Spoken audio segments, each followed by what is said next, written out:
Is this an attempt at honor killings? To answer this question, you need to examine the motive. Because the motive of the murder makes whether it is honor killings or not. In the courtroom, the perpetrator mentions frustration as the motive. If that's his motive, it's not an honor killing. Are there indications that another motive was involved? Here is the story. As far as known, Talione is training to become a hairdresser. His parents are divorced, the respective families are divided. That is why there are arguments in the run-up to the wedding of Talione's cousin in Bad Soden, who has to come to the wedding of Talione. Talione goes despite the fights. There he meets his sister's friend, Anthony C. He stabs him. If he does it out of frustration, it's not an attempted honor killing. If he does this because his father disapproves of his daughter's relationship with the victim, the case is not so clear.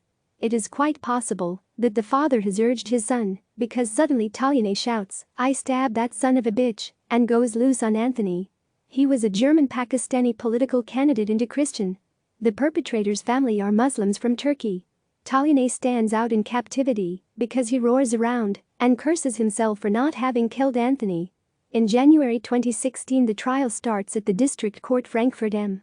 At the court, Talione says that he regrets everything and that his deed has nothing to do with honor.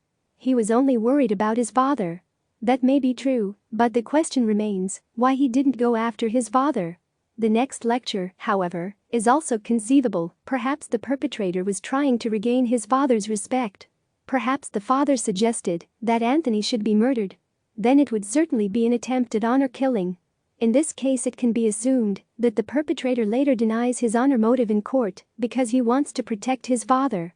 Otherwise, the father would be considered an instigator. The verdict is unknown. Thank you for watching this video and helping us build a large database of stories about honor killings. Please subscribe to our channel.